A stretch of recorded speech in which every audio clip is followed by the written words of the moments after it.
Friends, welcome back to our YouTube channel. நான் கோமாளி.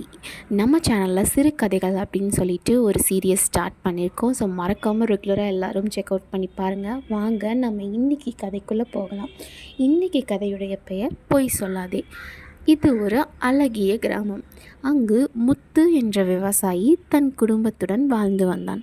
முத்து தினமும் தன்னுடைய ஆடுகளை அருகிலுள்ள காட்டிற்கு கூட்டிச் சென்று மேய்ப்பது வழக்கம். காலையில் சென்றால் அவன் மாலையில் வீடு திரும்புவான். ஒரு நாள் முத்து தன்னுடைய சொந்த வேலையின் காரணமாக பக்கத்து ஊருக்கு செல்ல வேண்டியிருந்தது. இதனால் ஆடுகளை மேய்க்கும் பொறுப்பை தன்னுடைய மகன் ராமுவிடம் கொடுக்கலாம் என நினைத்தார். முத்துவிற்கு ஒரு பயமும் இருந்தது. ராமு ஒரு விளையாட்டு பையன், எந்த ஒரு வேலையும் சரியாக செய்ய மாட்டான். வேறு வழி இல்லாமல் அவனிடமே முத்து ஆடுகளை மேய்க்கும் வேலையை கொடுத்துவிட்டு பக்கத்து ஊருக்கு புறப்பட்டார்.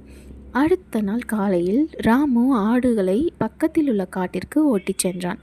காட்டை அடைந்ததும் ஆடுகள் புற்களை மேயத் தொடங்கின. ராமு அருகில் உள்ள ஒரு பாறையின் மேல் அமர்ந்தான். அவனுக்கு வேலை பார்த்து பழக்கம் இல்லை என்பதால் பொழுது போகவில்லை.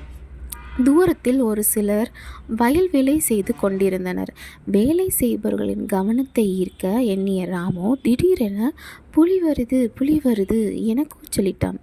ராமுவின் அலறலை கேட்ட வயலின் வேலை செய்து கொண்டிருந்த அனைவரும் புலியை விரட்ட கைகளில் கட்டை ஒன்றை எடுத்துக்கொண்டு ராமு இருக்கும் இடத்தை நோக்கி விரைவாக வந்தனர்.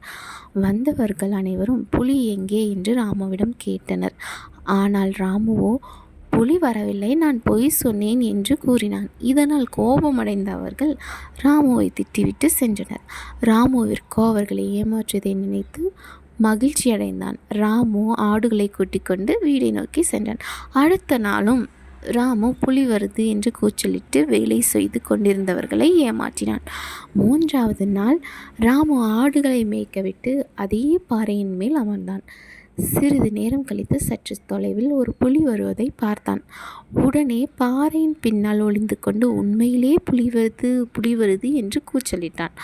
ராமு அலறலை கேட்ட அனைவரும் அவன் இன்றும் பொய்தான் சொல்வான் என்று நினைத்துவிட்டு யாரும் உதவிக்கு வரவில்லை. அவர்கள் தங்களின் வேலையை தொடர்ந்தனர். பாய்ந்து வந்த புலி ஒரு ஆட்டினை தூக்கி கொண்டு சென்றது. நான் உண்மையாய் கூறிய பொழுது யாரும் உதவிக்கு வரவில்லையே என்று வருந்தி கொண்டு மீதி இருக்கும் ஆடுகளை கூட்டிக் கொண்டு தன் இல்லத்தை நோக்கி சென்றான். இந்த கதையின் நீதி, ஒருவன் வார்த்தையில் உண்மை இல்லை என தெரிந்தால் அவன் எப்போதும் உண்மை சொன்னாலும் அதை யாரும் உண்மை என நம்ப மாட்டார்கள்.